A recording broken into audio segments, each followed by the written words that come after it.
everybody, this is Havoc, and welcome to an interview that I am very, very excited about. Today we have Tatsu, who is the co-founder of Sanctuary Shattered Suns. It was Sanctuary RTS not too long ago. It is a pretty massive RTS game that has a lot of exciting features, and I'm very excited to do this interview. So welcome, Tatsu. Thank you for joining me. Hey, thank you so much for having me.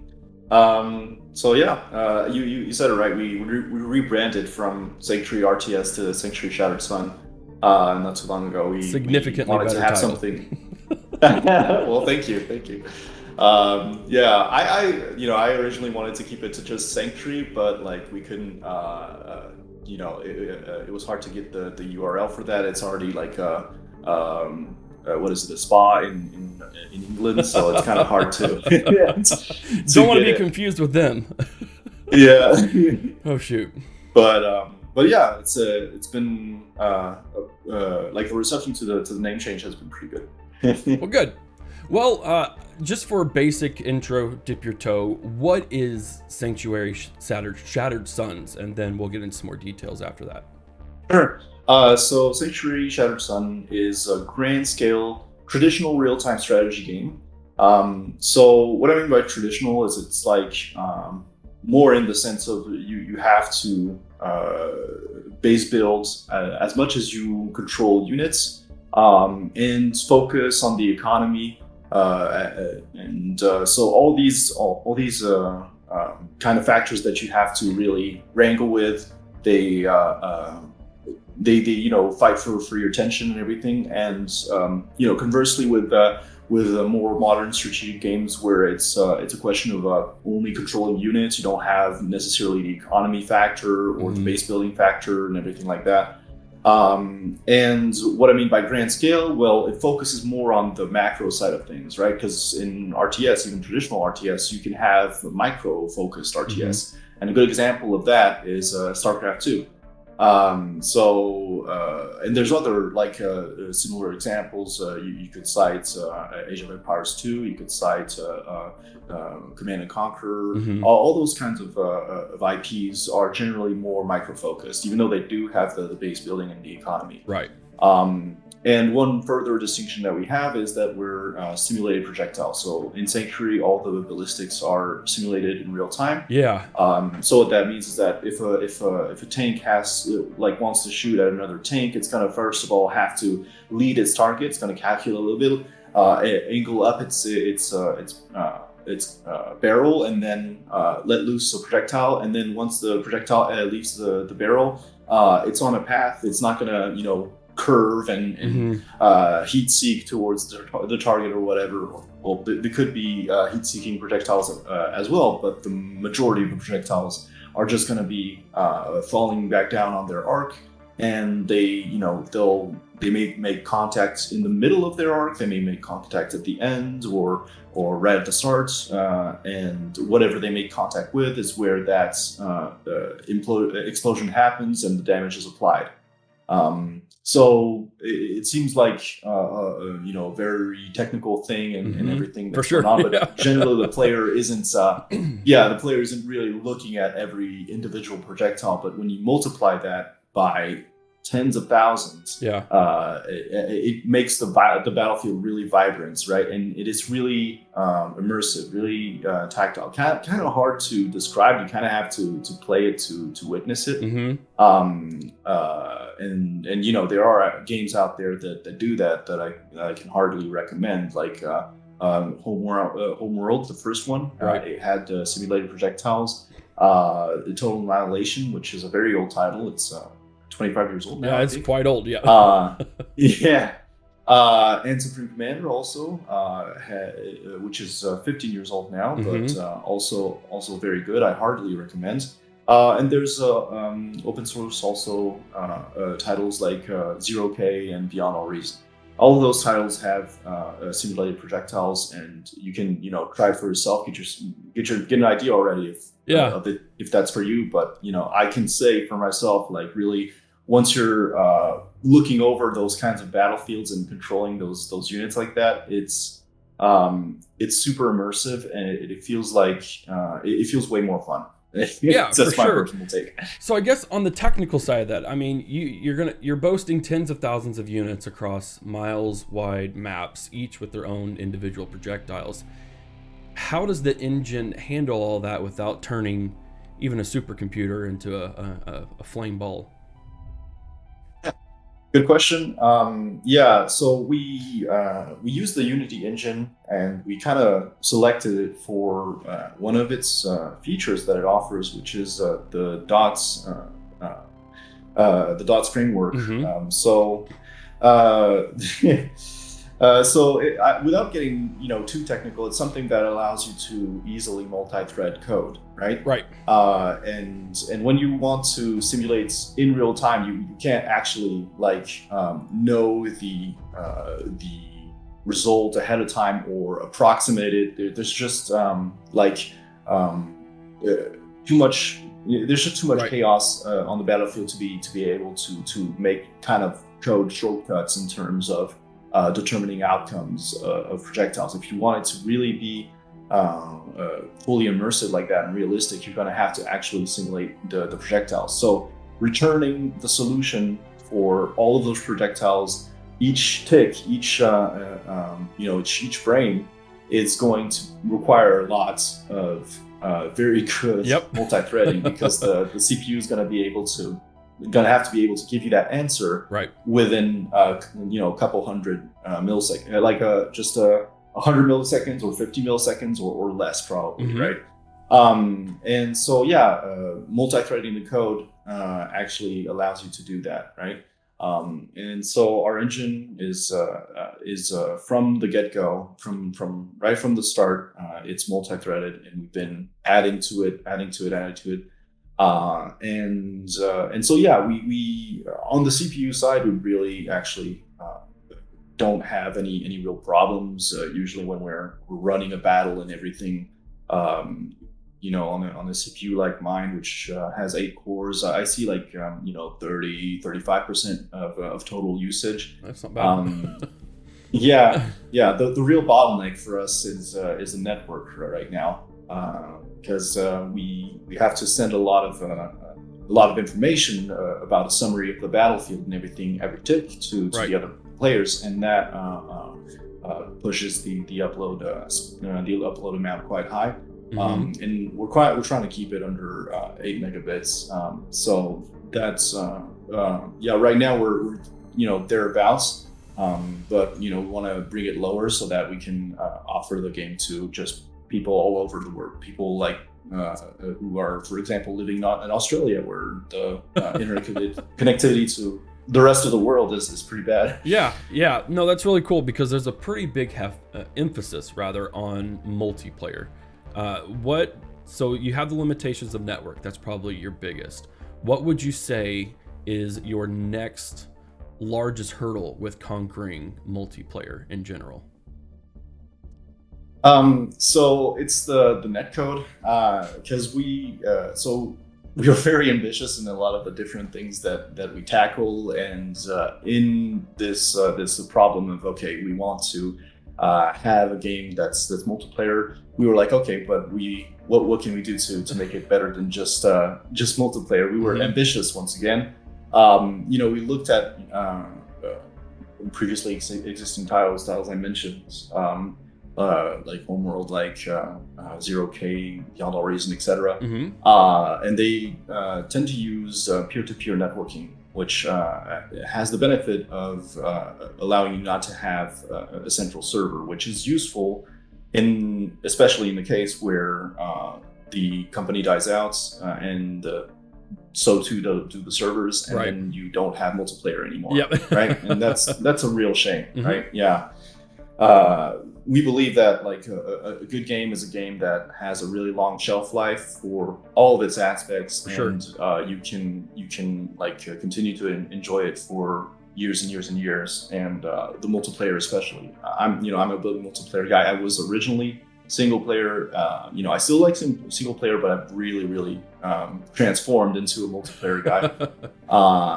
And so it's kind of near and dear to my heart. I want I don't wish for in hard media to go under, but I just have a realistic approach to this, where it might happen one day, and even if even completely unrelated to whether or not we go down, like the servers could have issues and stuff like that. Right. So to have more robustness, we didn't want to have a central server, but we didn't want to have peer-to-peer networking either, because that has its own set of downsides. Namely, it scales poorly, right? And when I use the term scale, I want people to think in terms of like, okay, you're not just multiplying by 2 or by 10, you're multiplying by a lot more, right? And you want it to you want performance, the what you expect in terms of what's needed to increase by that same amount or by a little bit lower, right? Yeah, that's when you're writing code that results in that, you're doing something that's very scalable, quote unquote, right? So yeah, peer-to-peer networking isn't scalable, and the reason for that is that you're connecting literally to every single other player and sending all of the data to every other player. So that's fine, especially in the case where the data is very, very limited. It's like player did this movement, he decided to order that unit to that place. That's a quick thing that can be compressed really to a really small amounts and sent to all the other players. But when you've got say 16 players or 32, then all of a sudden you have a lot more data to send, to receive, but also to send to all the other players. And you've got to send it to all of those other players at the same moments, and that just completely bottlenecks the network. Very network heavy. So what we decided to do with that is to have kind of best of both worlds situation, where we opt for the server client model, but one of the players acts as the server. And so one of the players, hypothetically somebody who has a little bit better of an upload connection, right? Because that's the bottleneck, would have the server spun up on his side, and he's the one who's computing all the some of the heavy lifting that needs to be done, right? And he's sending the result to all the other players, and the other players are synchronized with him, right? Gotcha.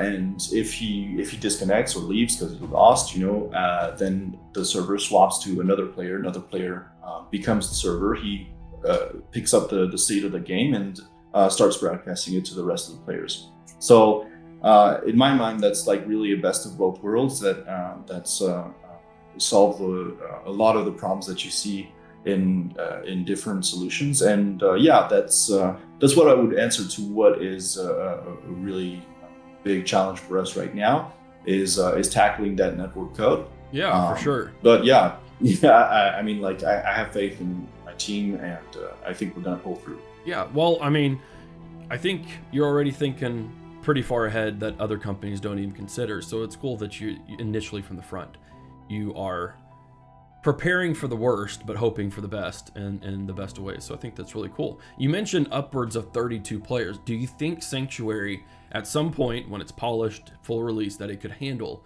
a 32-player multiplayer RTS game?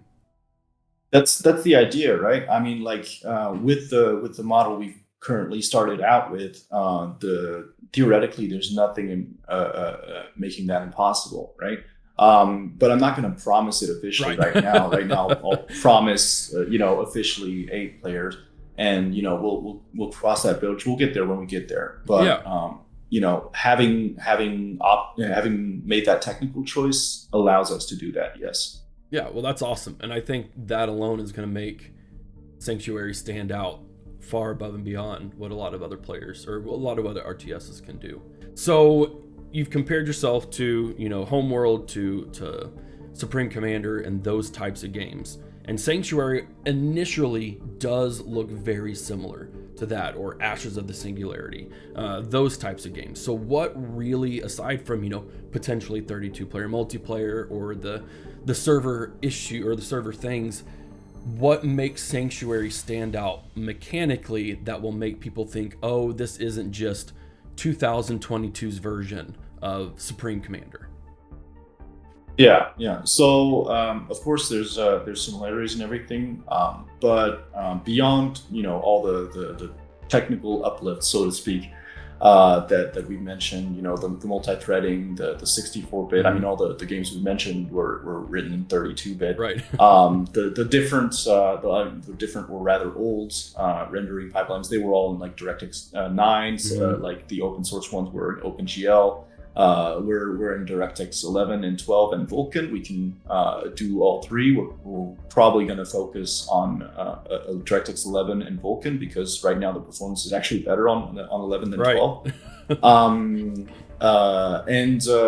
well, beyond all those things, our game brings in some new gameplay elements. First of all, our pathfinding will be what I like to call 3D pathfinding. I don't think that's necessarily a very explicit term. What I mean by that is, like say you have a bridge, you can take your units and cross over the bridge, but you can also take your units across under the bridge. And that's something that I don't know that like any other RTS out there is doing. There's this mod for 3D Command and Conquer that apparently does that, but that's like the only other thing I can think of. And then we want to have destructible terrain. Now, when people hear destructible, they tend to think, oh yeah, you can make it like make the terrain like change its shape and then also terraform it, lift it up. And that's not what I mean. I mean like actual like just a hole in the terrain, because happens on the Dyson sphere. So you're on the surface of the Dyson sphere, and then you can like see the sun through it, and the plasma that comes out, like it's gonna prevent air units from crossing or stuff like that, right? Oh yeah, so another thing that like since I mentioned the plasma blocking the air units, I think that's another thing that's kind of stand out. Usually all the RTS that have like these multiple layers for your army, which is to say the land layer, naval layer, and the air layer. The air layer is generally just a square, right? It's the entire map in terms of where it can go, where you can interact. I think that's kind of novel to have an air layer that can't go everywhere. Right. So yeah. And then we have we have that as an idea. We don't know like that we'll be able to implement it, but then again, we have a Kickstarter that may be the answer there. Right. We want to be able to control the weather. So you'll have certain nodes on the map that you can potentially destroy or take under control and repair. And these nodes will, release substances or whatever that cause the map to freeze over, boil over, become acidic or stuff like that, right? And that would have like a big swing factor in terms of the different army types that I mentioned before, right? Because like obviously if you freeze the map over completely and the oceans freeze over, all the ships that were in there, they're just frozen solid, right? They're frozen stuck. So yeah, that could be a very interesting gameplay mechanic to use over the course of the game. And I do want to mention that it would be optional, right? Like you wouldn't have that node necessarily on all maps. Like the mappers can decide to put it on the map or not. And then we have things like the Commander chassis, which we think is an interesting twist on upgrades to your central unit, the king piece. That if you lose the game. You would be able to change out the type that it has, which is like one type is more geared towards turtling, I guess, towards tanking up and increasing your economy. One is more geared towards Rambo tactics, where you are going to use the king piece aggressively. You're going to try to upgrade it for more damage and stuff. And those are going to be like really fundamental changes to that unit, right? You're going to have an actual visual model that's different. It's gonna function different, be able to traverse different types of terrain, maybe. And it's a very, very costly in terms of the economy. It's going to be a very costly change. And also in terms of time it takes to change it. So you're going to have to really think about it before you go into one of those things. So you will be able to change it over the course of a game, but it'll be something that happens infrequently, not in most games, right? Right. And then we also have the idea of second wind, which is like in all the games that I mentioned so far, Homeworld, even Ashes of the Singularity and Planetary Annihilation, you have the idea of this king piece, right? Which is your central unit. If you lose it, you lose the game. And it's also supposed to be a little bit powerful, right? It can both build and attack, but also it has good HP and a pretty good attack. Well, we want to have the ability, and again, this is an option before you start the game, to have second wind, which is when that unit dies, you get a second chance, right? A second health bar, and it comes afterwards. You have a while when it's going to be locked in place and kind of like regenerating and can't be attacked, and then it comes back up. And it has its a full health bar again. Now, if you manage to swing the situation for where he is back in your favor, you might be able to recoup things and get things in a better state. But if you've really been caught out and it's over, it's just it's delaying the inevitable, right? Right. But the idea there is that we want people to as they're learning to play the game and everything, to be able to fix minor mistakes in their gameplay and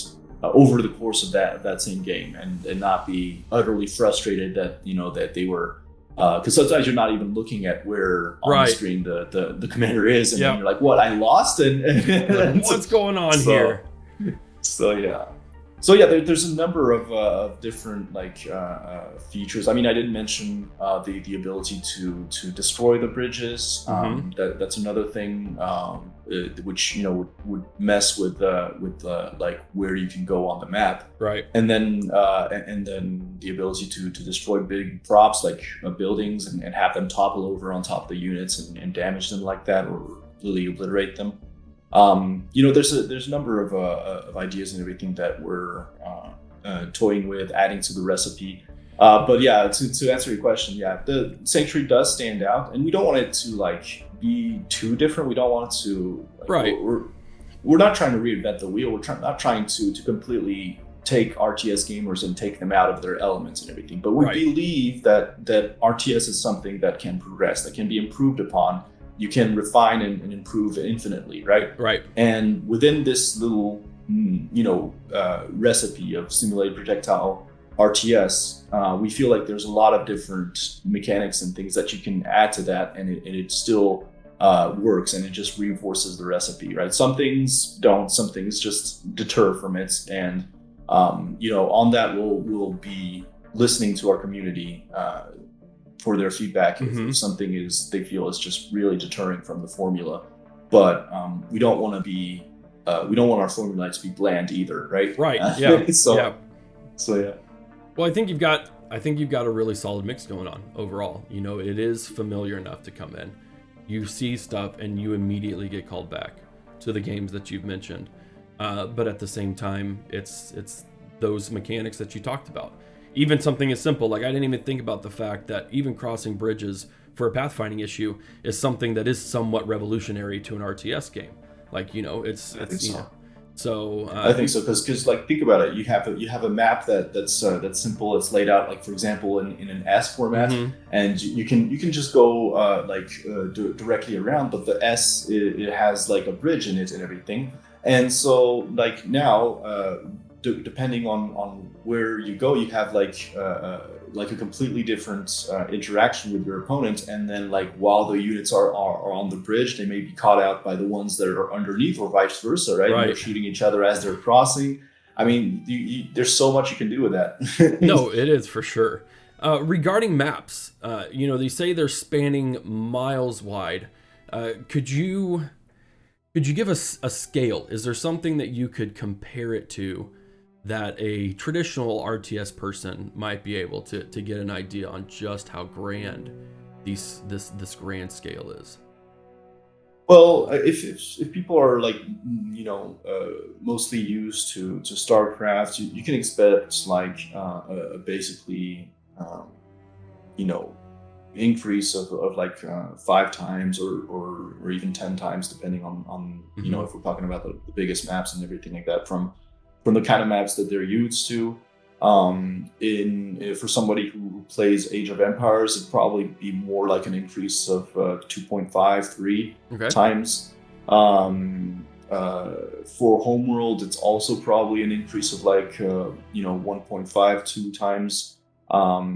It's and it, like it's kind of hard to qualify because scale is 100% relative. It's a matter of Right. perception, which is Yeah. why generally people use trees as their yardstick when Right. they're Yeah. looking at scale.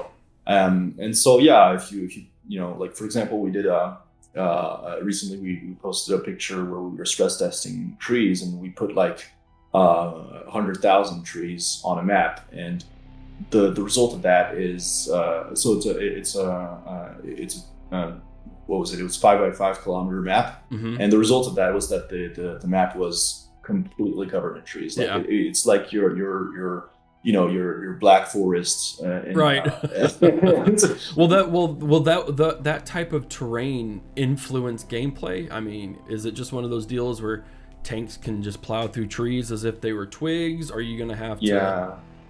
Yeah, no, I'm heavily leaning on the side of units will be able to plow through trees. We don't want it to, the thing is, like, this is one of those strategic zoom games. So, Hmm. do I need to explain strategic zoom, or Go if ahead. Yeah. you're No, for familiar? those who may not be All right. familiar with it. Yeah. So the idea of strategic zoom is for players who know RTS, you're generally going to have a mini map in the bottom or top, generally bottom right or left corner. Hmm. The mini map is a view of the total map. It's a summary, and in games that have strategic zoom, they do away, or sort of, with the mini map. Instead of, what they do is that you can scroll out and scroll out and scroll out until you have the actual mini map filling up your screen, right? And there's a transition from the actual 3D models of the units, the tanks, and everything, Hmm. to what we call strategic icons, which are 2D representations of all the units, and they're all unique, so you can identify every single one. And everything in that zoomed out view is interactable, just like if you were zoomed in, right? Right. You can hover over the icon. It has a little glow to show that it's being hovered. You can select it. You can give it orders. You can queue up orders. You can do group select. You can do everything, right? Just a little bit, tricky to do some more minute tasks, Right. like more precise selection and more precise movements. For that, you're going to have to zoom in. So you're constantly zooming in and out, and actually panning around the map is how you do that as well, by zooming in and zooming out, because it's much faster. Right.